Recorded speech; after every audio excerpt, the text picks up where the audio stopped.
Yesterday's conspiracy theories, tomorrow's headlines. Most are still asleep and I ain't talking about no bedtime. The truth is not a Google search, you need to get your head right. The Greek goddess of illusion was called Media I'm not a coincidence theorist, I look for thread lines. Smashing every deadline, no longer smashing red wine. Though I can hear the bells chime, it feels like the end times. That probably should have been smashed on red wine. But the carnal mind is foolish, obey and end up ghoulish. Don't get used by instinct, take control and learn to use it. Make a load of earnest music, earn a few quid, learn a few tricks. Sure, the truth is persecuted, this whole world is pure abusive. Know a bit about everything and everything about nothing. Figured out my noggin while you picture out shopping. You sit about watching while I dish it out, stop it. I don't mean to sound cocky, I'm not even proud of it. It's a second nature to me, just to me it's out honest. I don't even need to sound honest, never been about profit. Everything but out on it, you can bet your house on it. Doubt I'll be out for the count when the sounds, and I'm down for the beat, no beat down. I mean, how long's it been? Help me out. I've been the only one who's held me down. All in the mind, hell freeze now. Still sick with it, healthy how? Few bars down and the world freaked out. I don't reach out, I seek out to speak out. I'ma recount the reasons they beat out. I'm not the way, no way. I have seen the way.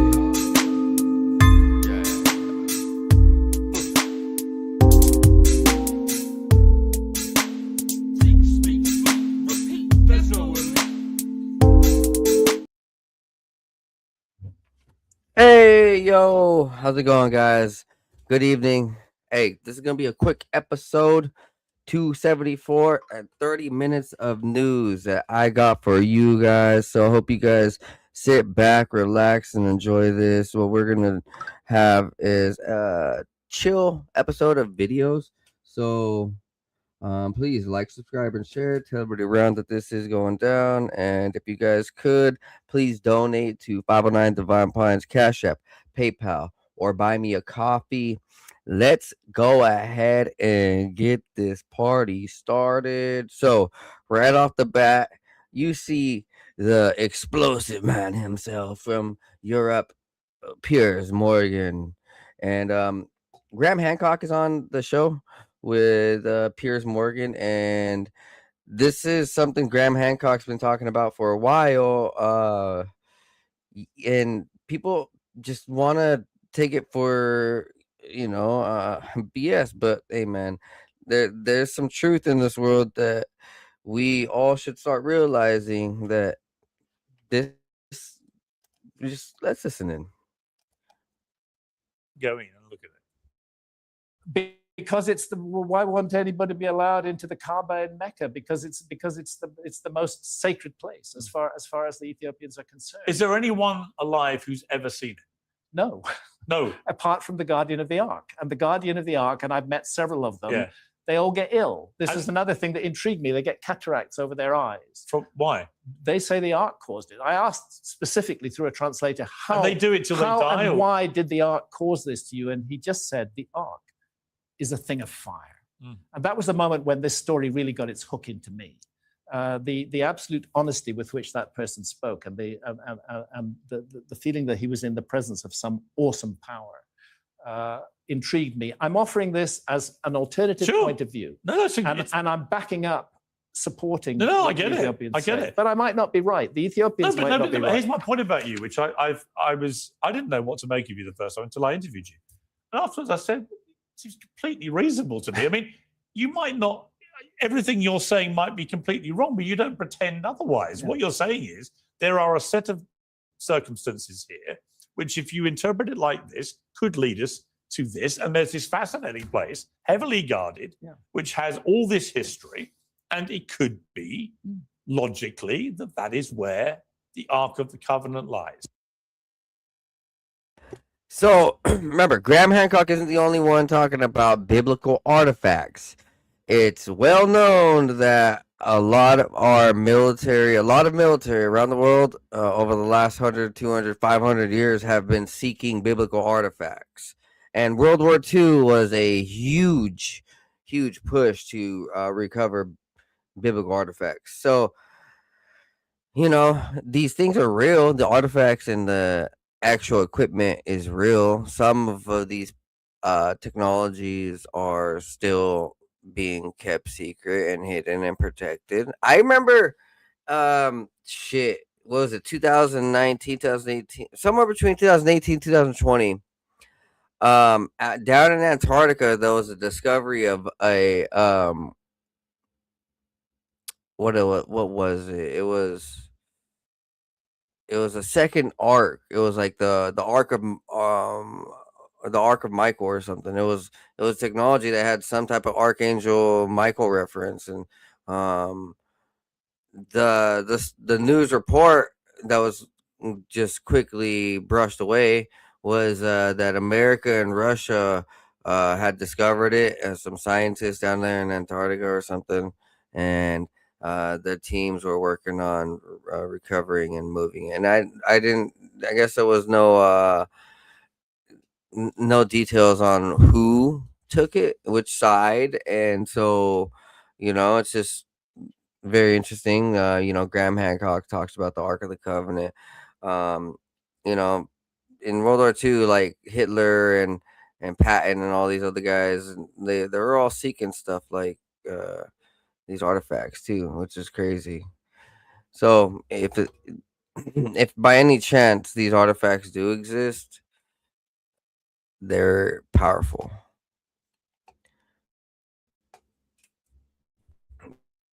Next, Erica Kirk went to an exceedingly Jewish Kabbalistic look. Out discussing time travel, me discussing specifically Project Looking Glass, the CIA thing that actually happened. They allegedly stole Sumerian technology to peer into the future. Well, you have to imagine my surprise when I began looking into Erica's early years. She attends a school that they have virtually tried to wipe from public existence. And it's about to get even more fun because when these powerful families decided to start the Tesseract School in Arizona, they began with a small school in Paradise Valley first. It is that specific school that Erica attended that is virtually impossible to come by many documents regarding. They needed a space for the school, and they decided they were going to rent the building that was owned by a Jewish school. Forgive my terrible Hebrew, but the school, I kid you not, was called Gan Yaladim Looking Glass School. It's like, I just love this so much. So Tesseract was put into a looking glass. I just think it's fantastic. I just imagine they thought I was like dropping some clues. I was like, why are they all freaking out about this episode about Project Looking Glass? They probably thought I had already known that she went to this looking glass school, this little elite looking glass school down in Arizona. By the way, Tesseract, the school itself, is exceedingly Jewish in terms of the administration. It was run by Jewish executive directors. The teachers are all Jewish. Obviously, you know me. I'm nosy. I tracked down the yearbooks. I mean, I was working really hard while I was off. What is very exciting about finding her at this school is that it unlocked a lot of important things that needed to be known about Erica's life and her connections. I mean, wow. Speaking to people who went to that school, I'm looking at the yearbooks, and there are some interesting players involved in this school. So, Project Looking Glass was a project that was ran by the government, that they were using technology like sorcery and some type of witchcraft or some type of device like a crystal or the crystal ball. I meant like a crystal ball like device, like some ancient device or something. I don't know exactly what device they were using, but they were using a device to look into the future, and this was reported a lot, and there's been a lot of stories about this, even stories about how Hillary Clinton was using this device, and she knew she would never win presidency no matter how many times she used the device. It was all coming up with the same results for her. And so to think that these type of programs don't exist is quite it's it can be, you would be crazy if you didn't think that the government wasn't working on some of these things, and or put it together like, okay, there's really a lot of things these guys are trying to predict and trying to manipulate, and do. They're using all sorts of different means and methods. They're using every single means and method they can, actually, to manipulate America and send agents to kill, manipulate, and harm.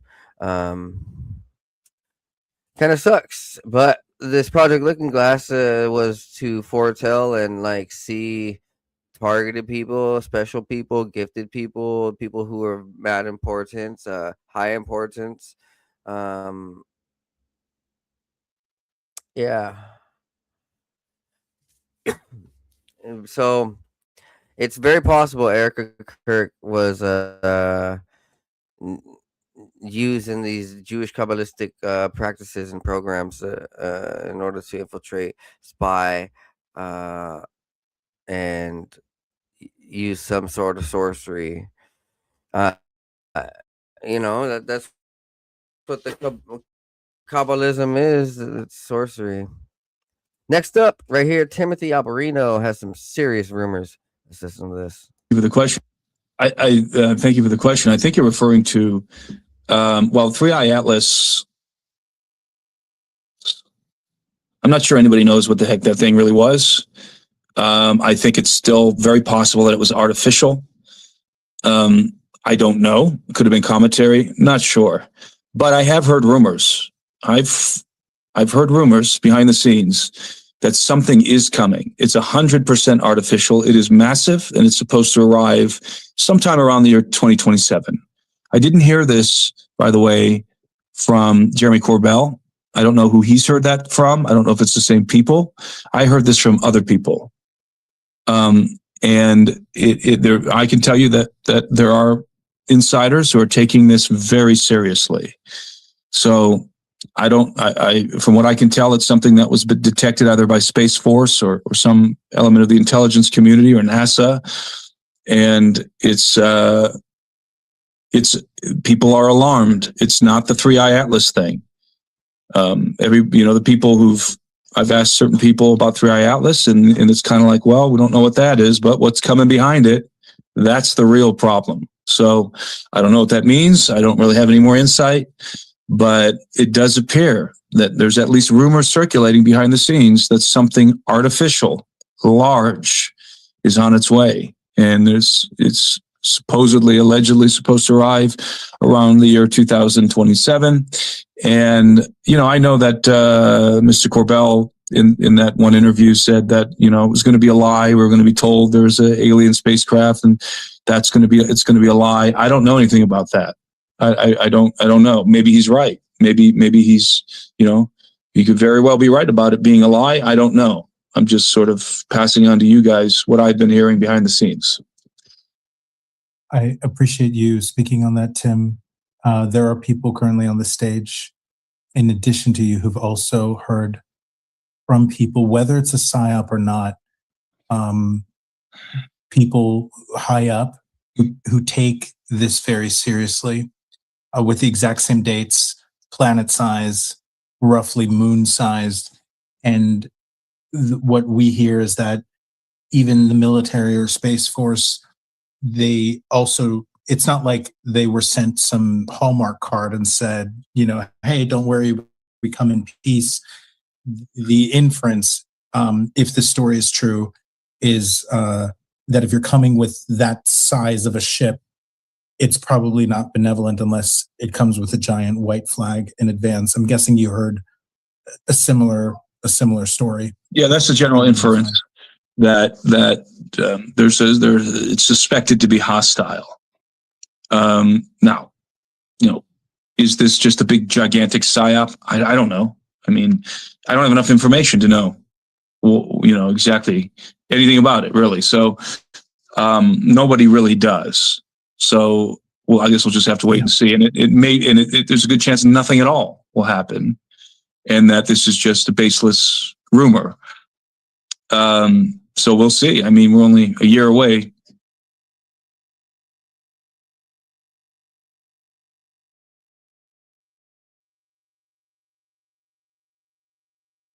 Personally, I think it's very hard to predict exactly a day and time and who and how many,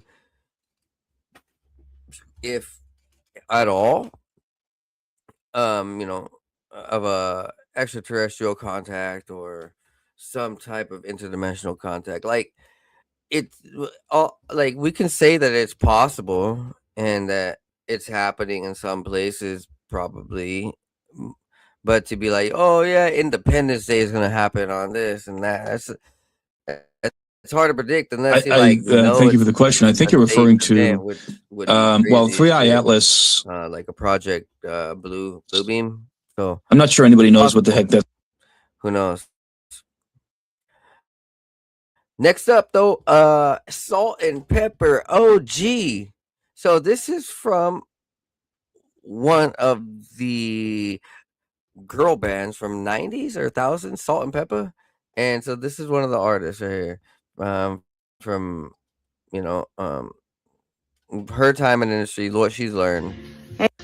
Hey y'all, so the cat's out the bag. I've been studying this type of thing for years, but you can't really talk about it because people will think that you're crazy. So now we know Satanists and Luciferians run the world. 2 Corinthians, it describes that Satan is the god of this world. They own the government, politics, Democrats and Republicans, the court system, the education system, the banks, the Federal Reserve, real estate, farms, Hollywood, what we watch, music, what we listen to, media, what we believe, sports, big pharma, everything.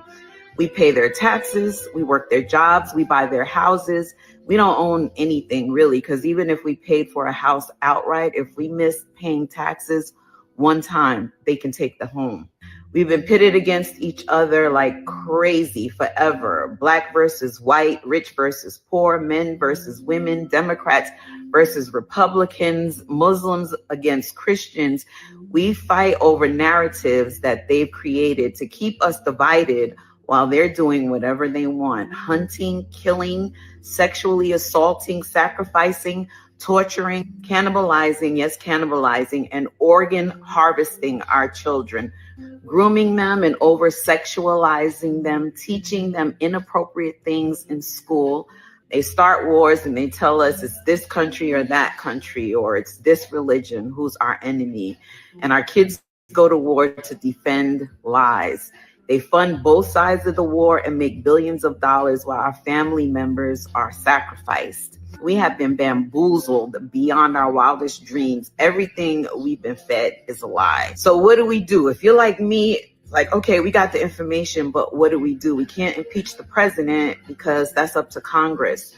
The only power we have is our dollars, our prayers, and our voices. Some people will laugh at that, but when it comes to their God, they're on their job.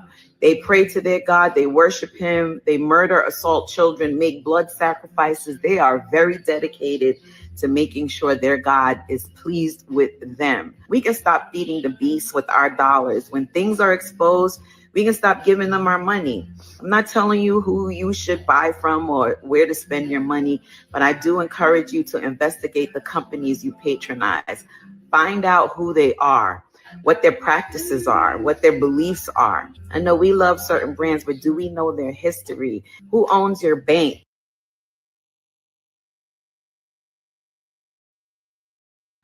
Man, she's keeping it real.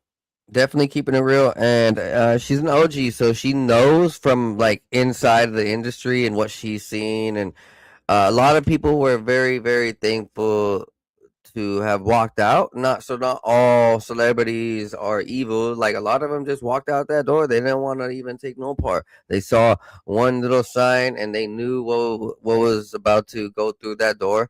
And like Cat Williams says, you know, in his little skits all the time, you know, like there's multiple doors. I think even Dave Chappelle says it, you know, like there's multiple doors in these mansions and in these parties. And like, or let's just say like in these elite circles, right? There's multiple opportunities. Some of them, you know, they're really furry. The other is into children. The other one's into like Satan, dark, you know, like let's just say, you know, doing their own weird shit, right? Then another one's doing who knows what. Like they're all doing different stuff at their little Masonic clubs, and you know, like all these other places, Bohemian Grove and Epstein's Island, like they're all doing their own thing.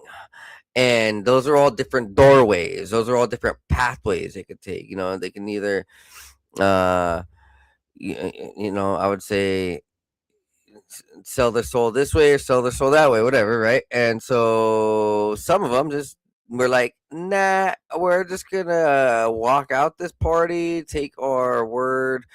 We're not gonna snitch on all y'all. Or else we'll die. Like, so how the celebrities think. They're like, a lot of them walked out the door, and they didn't do anything, and they just can't say anything or else they'll die because like once you actually go into those circles and take that money, which a lot of them do, it doesn't mean that you go through the extra doors in a sin. It just means that you're now part of the club.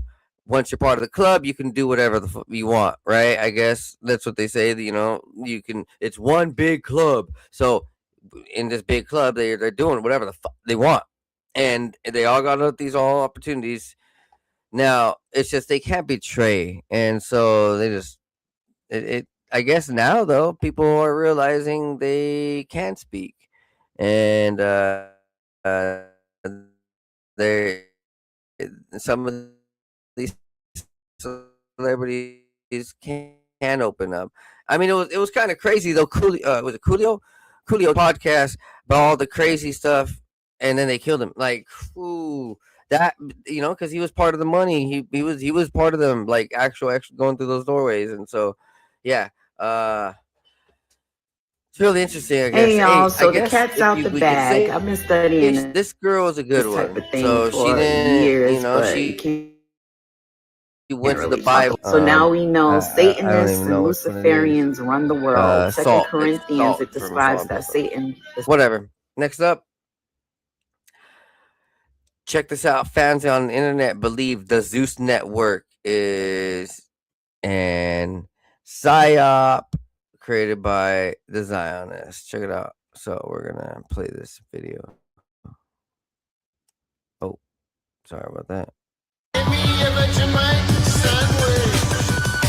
Create a relationship, not just for our church, but for Black America, and to create a bridge between Black Americans and Israelis, between Israel and Black America, however you want to say it. Plummer's father is Glenn Plummer. Now, why am I telling you this? Well, Glenn is actually the first bishop of Israel. He's been that since the year 2000 and lives in Jerusalem currently since the year 2020. What? I thought his family owned like a media production company or something. Fact, they did. But that's not what they're most known for. To the point that his mother is actually known as like the first lady of obviously the Christian church in Jerusalem.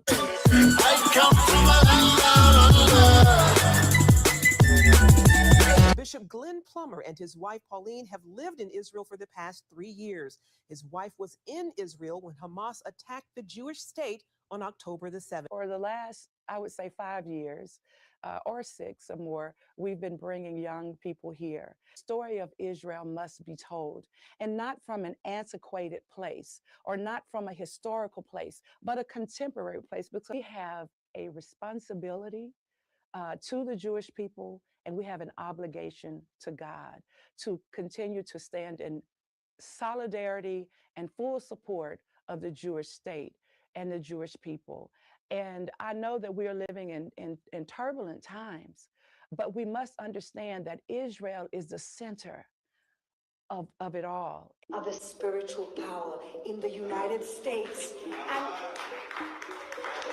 And that is equally as important as the political power. Because if the United States moved their embassy to Jerusalem, it's because you, the spiritual power of the United States of America, lobbied for the embassy to be moved to Jerusalem. In the 115-year history of our church, there has not been a presiding bishop that has made an official visit to Israel. We are said to have 6.5 million members. We are the largest Black church in the world. Israeli dignitaries and bishops from around the world came together at the King David Hotel to welcome the bishop.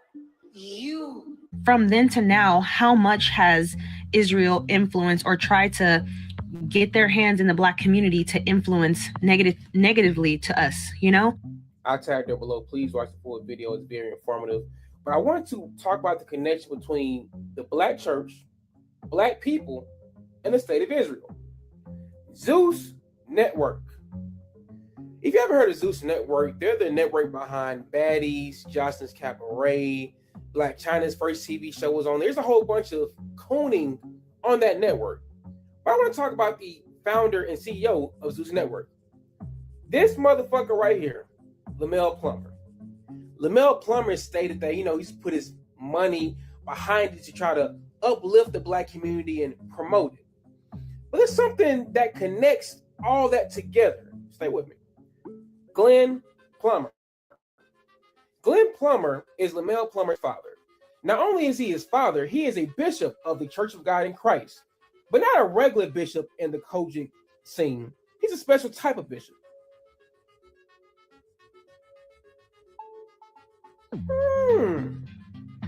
So you mean to tell me that a creator and a head of a network whose sole purpose of that network is to kill, steal, and destroy the Black community, his father is a bishop of Israel? Huh. No, there can't be a connection. This is my opinion, for educational purposes only. Baddies, Zeus Network, this T app are all Israeli psyops. Anything to degrade people, to already ruin the image of Black people is being pushed. Look at the owners of these companies. Really, go if you do any deep digging, you'll be like, oh my God, here we go again. Listen, these people have been playing media and propaganda wars since we were born. They'll promote the Black experience from Baddies, right? And then people will look at it like, wow, look at these dumb, drunk hooligans who just are violent all the time. And that will make them internalize them beating us with their police or brutalizing us in the streets because they think all of us are like that. That's an Israeli psyop, gang. Lock in. 1000%.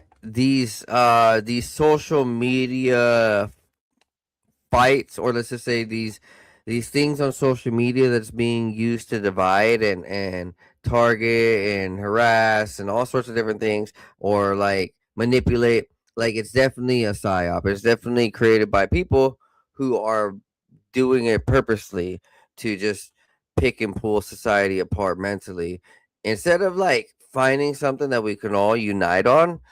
They make sure through their wording and their like videos, oh, you better, or else you're racist, or else you're bigoted, or else blah, blah, blah, or else you like that. That's like come on, they're really trying to like gaslight us, gaslight society in the wrong way, but also degrade and make people think that the sin is the love, and it's kind of a whole reversal. See, like that's what is on with the government though. Like these guys are on some diversion shit all the time. They've been like this for hundreds of years. And so now they're just using technology on some newer shit. So like, they still use their methods of diversion in all sorts of different ways to go ahead and make people get mad and angry and fight and just it's trash. I don't really stay on the internet or ever or how do I say it? I don't stay on the internet for toxicity. Whenever I'm on the internet, I'm like browsing or researching data or clips or things that I am working on, like projects. So like, man, all that gossip shit, it's so bad for people. Anyways, continuing forward, the Egyptian pyramids were built by advanced civilization thousands of years ago. So this is Timothy Alberino. So the guy who mentioned with the earlier clip about the possible 2027 outer space thing. So this Egyptian pyramid thing would also coincide. So you have the fingerprints with what the rest of an Graham advanced Hancock and all these lost other civilization. all these other people are And it's ubiquitous. questioning, like, Cyclopean you know what, architecture. Knowledge, these are probably the older knowledge than was we lost. ever thought. And the ancients knew it. The ancient Egyptians knew it. The ancient Mesopotamians knew it. They knew it. They knew that the civilizations that had pre-existed them, specifically the civilizations from before the Great Cataclysm, from before the flood, were superior to their own. They acknowledged them as such.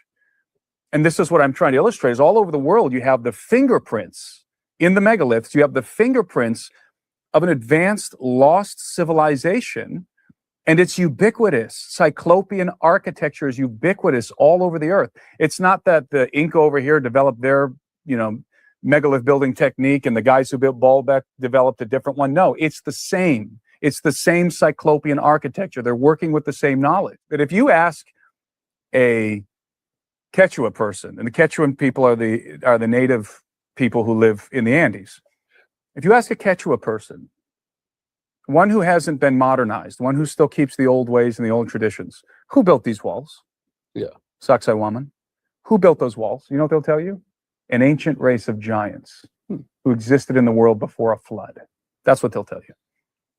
And you'll find the same answer all around the world when you talk to the people and when you inform yourselves of the traditions of the people who live there. And that doesn't mean that all the traditions of these cultures are true. No, there's a lot of mythology. But mythology is designed to convey scientific information. But myths also encapsulate, more than anything else, astronomical information. And that, there's no question about that. I mean, you look at the ancient world and you see, for example, you look at ancient Egypt and you see all kinds of composite beings, like the Sphinx. Right. The Sphinx is a great example. And you have the Sphinx, which I believe originally, the Sphinx was the head of a woman in the body of a lion. Yeah. And I have to give credit to the late David Flynn for much of this. I read a book, the most consequential book I've ever read in my life. It's called Sidonia, The Secret Chronicles of Mars, by the late David Flynn. He passed away in 2012. But the Sphinx is actually that composite being, the head of the woman and the body of the lion. Today it's the head of a man, because it's not proportional. The head is small. It appears to have been recarved. I think originally it was the head of a woman, because I believe what the Sphinx is marking is the exact period in time when the cataclysm of the flood occurred. And that happened between the transition of, and we're talking about the zodiac here, because this is how the ancients calculated time. It was the great mill in the sky. It was the celestial timepiece. Yeah. Zodiac, ubiquitous in many different cultures around the world, same figures. And that transition from the age of, Virgo to the age of Leo, when the cataclysm, I'm talking about the cataclysm as described in the Bible, occurred. It ensued during that transitional period between Virgo and Leo. And what is the zodiacal sign for Virgo? The glyph is a woman. And what's the glyph for Leo? A lion. So you have the head of a woman and the body of a lion. It's a time marker. Right. So I believe that, and there's other astronomical phenomena that solidifies this idea that the Sphinx is a time marker. But it's marking the age in which it was built, but it's also marking the occurrence of the cataclysm. So when would that have been? Is that at the historically, academically accepted time, or is that some earlier time? When do you peg It would be it is a historical time that academics do acknowledge, are increasingly acknowledging that was a time of potential cataclysm on Earth. They call that the Younger Dryas period, the end of the last ice age. It's not it's not a time frame that most Christians are accustomed to thinking about in regard to the flood, because it's somewhere around 10,500 BC. And why? Somewhere in the neighborhood. And so you're saying Christians who take a young Earth creation view don't like that? Okay. I'm not a young Earth creationist. Yeah, I'm a Catholic. We're not too hardcore about any of those particular things, I believe that the Great Flood of biblical fame happened sometime in the neighborhood. When I say in the neighborhood, give or take 1,000 years, Yeah. sometime in the neighborhood of 10,000 BC. Yeah, it's funny because I do know some of our Protestant friends and viewers are very particular about the Earth is exactly this old, and I'm open to the possibility, but also the tradition going back to the ancients, our ancients, not the super ancients who were earlier, doesn't insist upon a literal historical reading of the book of Genesis. Yeah. Mhm. Certainly not.